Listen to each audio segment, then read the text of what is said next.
नमस्कार. MN न्यूजमध्ये आपले सर्वांचे मनापासून स्वागत. लोणावळ्यात ज्येष्ठ नागरिक संघाच्या वतीने महिला दिनानिमित्त तिचा सन्मान कार्यक्रम नुकताच हॉटेल चंद्रलोक येथे संपन्न झाला. यावेळी प्रमुख पाहुणे सौ माधुरी कुलकर्णी पुणे, नंदकुमार वाळंज, माजी नगरसेविका सिंधू कविश्वर, ज्येष्ठ नागरिक संघाच्या सदस्या लक्ष्मी देशपांडे, सुशीला गावडे, पार्वती रावळ व्यासपीठावर उपस्थित होत्या. क्रांतिज्योती सावित्रीबाई फुले यांच्या व सरस्वतीच्या प्रतिमेचे पूजन मान्यवरांच्या हस्ते करण्यात आले. संघाची प्रार्थना व साने गुरुजींची विश्व प्रार्थना माधवी कुलकर्णी यांनी गायली. प्रमुख वक्त्या माधुरी कुलकर्णी यांचा शाल, बुके, सन्मानचिन्ह देऊन सत्कार करण्यात आला. माधुरी कुलकर्णी यांनी सर्व ज्येष्ठ नागरिकांनी आपल्या आरोग्याची काळजी कशी घ्यावी याबद्दल मार्गदर्शन केले. ज्येष्ठ नागरिक संघाच्या वतीने आदर्श माता पुरस्काराने संगीता नाईक, विठाबाई येवले, सुचित्रा चांदोरकर, रतन कदम, माधवी दळवी यांना सन्मानित करण्यात आले. विशेष पुरस्कार ज्योती रांगणे यांना देण्यात आला. तर सामाजिक कार्यकर्त्या महिला Sangeeta Bhurat, Kanchan Lunawat, lions club of लोणावळ्याच्या अध्यक्षा वैशाली साखरेकर यांना सन्मानित करण्यात आले. सत्कारार्थींनी आपले मनोगत व्यक्त केले. तसेच या कार्यक्रमासाठी साप्ताहिक मावळ नागरिकचे संपादक ॲडव्होकेट संजय पाटील, संतोषी तोंडे, श्रावणी कामत, ज्येष्ठ नागरिक संघाचे पदाधिकारी आदी मान्यवर उपस्थित होते. अध्यक्ष पांडुरंग तिखे, उपाध्यक्ष मृदुला पाटील, संध्या घोले, गोरख चौधरी, रवींद्र कुलकर्णी, आत्माराम लोखंडे, सत्यनारायण अग्रवाल, शारदा अग्रवाल, पांडुरंग बोराडे यांनी सहकार्य केले. तर रश्मी शिरस्कर यांनी सदर कार्यक्रमाचे सूत्रसंचालन केले. पसायदानाने कार्यक्रमाची सांगता करण्यात आली. कार्यक्रमानंतर अल्पोपहाराचा सर्वांनी आस्वाद घेतला. पाहूया याबाबतचा वृत्तांत. या ब्रह्मा दिवा लावा सावित्रीच्या त्यागाचा दिवा दिव्यांनी उजळूया असं म्हणतं.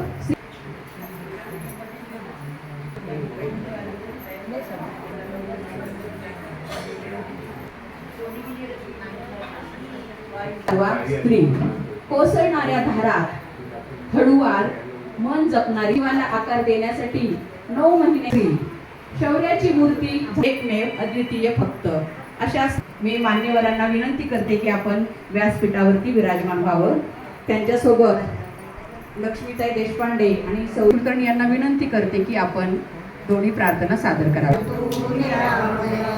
सर्वे भद्राणि पश्यन्ति दीन अतिपतिता जगीजे दीन पद दलित.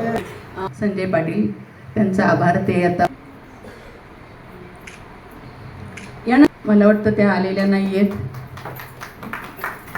स्त्री कितीही आत्मनिर्भर झाली किंवा तिने खूप प्रभे होत राहो आणि खरं सांगते तिची आज जी कंडिशन आहे ती आणि त्यांना तिला बघावं लागतं सारखं, पण ती असताना ते विसरण्यासाठी ती अशा प्रकारे बाबूजींनी त्यांच्या मातोश्रींच्या स्मरणार्थ या ठिकाणी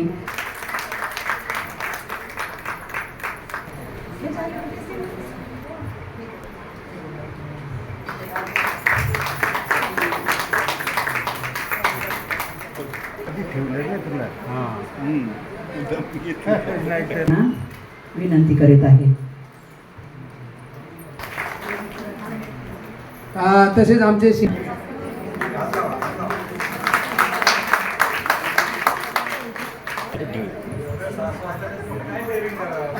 आमच्या कार्यक्रमासाठी आवर्जून उपस्थित राहिल्यात आमच्या सौ कांताताई भास्कर जाधव, लताताई गुप्ता, या लताताई गुप्ता आहेत का? चांगलं काम चालू आहे सामाजिक क्षेत्रामध्ये. धन्यवाद. महिलांचा सत्कार आणि आदर्श माता हा खरंच वाखाणण्यासारखा आहे, चांगला आहे, प्रत्येक स्त्रीला प्रोत्साहन देणारा आहे.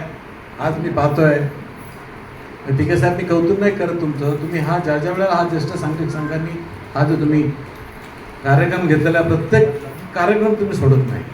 आणि आज हा बघा तुम्ही प्रत्येक महिलांच्या चेहऱ्यावर हा वेगळा आनंद, त्याचं कारण तुम्ही असेच तुम्ही कार्य करत राहो. महिलांबद्दल बोलायचं झालं तर पाटील ताईंनी आपल्या समोर सगळी स्टोरी वाचून काढली. महिला म्हणजे सफल झाल्यासारखं वाटत नाही. जशी रथाची दोन चाकं असतात, स्त्री आणि पुरुष, तसं स्त्री जर नसेल तर त्या पुरुषाला आपलं आयुष्य हे फुकट केल्यासारखं वाटतं. म्हणजे त्याचं जीवन हे खूप विचित्र होतं. तर स्त्री ही दोन्ही कुटुंबाचं हे करते, माहेरचं पण करते आणि सासरी गेल्यावर सासरी पण, म्हणजे दोन्ही घराण्यांचा ती उद्धार करते. आणि तिचे संस्कार हे तिच्या कुटुंबावरती अतिशय महत्त्वाचे असतात. कारण संस्कार करणारी ही माता आहे. ती माता जर व्यवस्थित आपल्या मुलांच्यावर संस्कार करू शकली तर मुलांचं आयुष्य हे खूप म्हणजे चांगलं होतं. यावरून प्रमुख पाहुण्या म्हणून उपस्थित राहिलेले आहेत. तर थोडक्यात मी त्यांचा थोडा परिचय मी वाचतो. यांना उच्च शिक्षण क्षेत्रात 30पेक्षा अधिक वर्षाचा समृद्ध अनुभव आहे.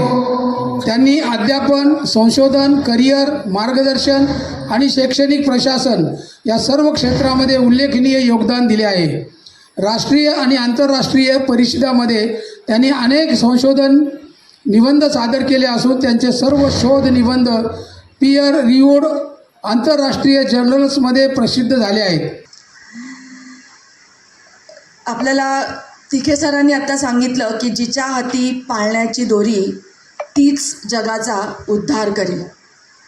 ह्याचा आपण कधी खोलपणे विचार केला आहे का की या वाक्याचा अर्थ काय आहे? जगाचा उद्धार करणारी स्त्री फक्त जगाचाच नाही तर देशाचा पण.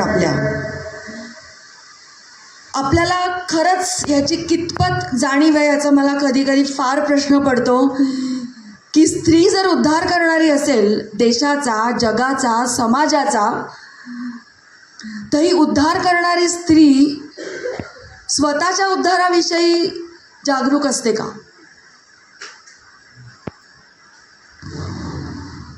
आपण खूप बोलतो की स्त्री सक्षमीकरण झालं पाहिजे, वुमन एम्पॉवरमेंट झाली पाहिजे, पण या वुमन एम्पॉवरमेंटचा नेमका अर्थ काय ह्याचा आपण कधी खूप खोलात जाऊन विचार करतो का? वुमन एम्पॉवरमेंट किंवा स्त्रीनी सबला होणं किंवा स्त्री शक्तिवान होणं याचा नक्की अर्थ काय? ह्याचे काय आहेत वेगवेगळे आयाम? सगळ्यात पहिले म्हणजे तर शिक्षण, स्त्रीचं शिक्षण, जे भारतात तर आपल्याकडे अतिशय दुर्लक्षित गेलेलं आहे. दुर्दैवाने हे बोलायला लागतं आहे मला आज या शतकात सुद्धा 21व्या. तर शिक्षणाने स्त्री सक्षम होते. जर स्त्री शिकली तर कुटुंबाचा उद्धार होतो, कुटुंब शिकलं तर समाजाचा उद्धार होतो, समाजाचा उद्धार झाला तर देशाचा. आणि असा सुशिक्षित समाज जो घडवते ती स्त्रीच असते. सावित्री ताईंची आत्ता आपण पूजा केली, ज्योतिराव फुलेंना आपण आज एवढं मानतो, तर त्यांच्याकडून आपण कधी हा वसा स्वीकारणार आहोत आणि कधी आपण मुलींच्या शिक्षणाला बळ देणार आहोत? स्त्रीचं शिक्षण ही प्राथमिकताच असली पाहिजे कुठल्याही समाजात.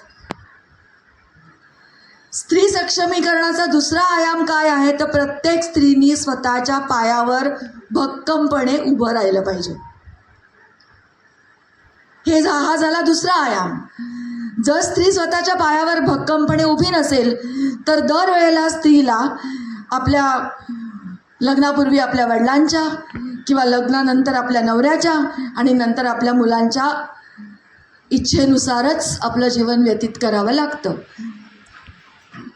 त्यामुळे स्त्री शिक्षण आणि आर्थिक स्वतःचं स्वातंत्र्य आणि नंतर सगळ्यात महत्त्वाचा, अतिशय महत्त्वाचा आयाम जो मला वाटतो तो म्हणजे स्त्रीचं आरोग्य. जर आरोग्यच आपलं ठणठणीत नसेल तर आपण उद्धार कोणाचा करणार आहोत आणि कसा करणार आहोत?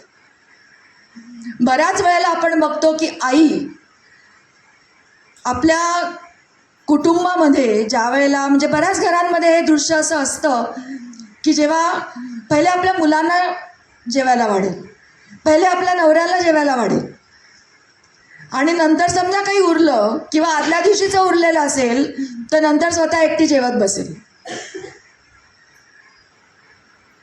तर हा म्हणजे इवन पुरुषांना सुद्धा माझं हे सांगणं आहे आणि माझी कळकळीची ही विनंती आहे की पहिले घरामध्ये सगळ्यांनी एकत्र पंक्तीने जेवायला बसलं पाहिजे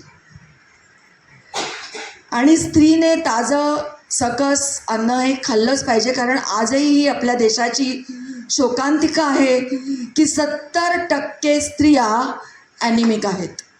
डॉक्टर बसलेले आहेत आज इथे, तर त्यामुळे त्यांना नक्कीच माहिती आहे की सर्व स्त्रियांच्या आरोग्यांचं मूळ कारण हे ॲनिमिया आहे. Celebration of women's day. नेहमीची येतो पावसाळा, तसाच येतो हा महिला दिनाचा सोहळा.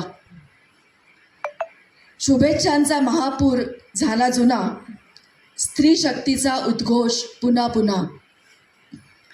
स्त्रीवादाचा पोकळ कंठशोष, पुरस्कारांचाही जोश. आदराचा सोपस्कार, पण मनामनामध्ये मात्र अजूनही स्त्रीवादाची तीव्र धार. स्त्री पुरुष निसर्गाचाच एक आविष्कार, मग कशासाठी हा एक दिवसाचा शिष्टाचार. असा समाज केव्हा घडेल जेव्हा समानता जगण्याचं सूत्र असेल. अशा एका पहाटेचं स्वप्न आपण बघूया.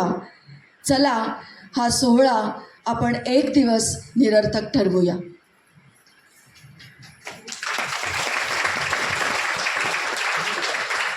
मला बंधू भगिनींनो त्यांच्याकडून आहे. माझे विचार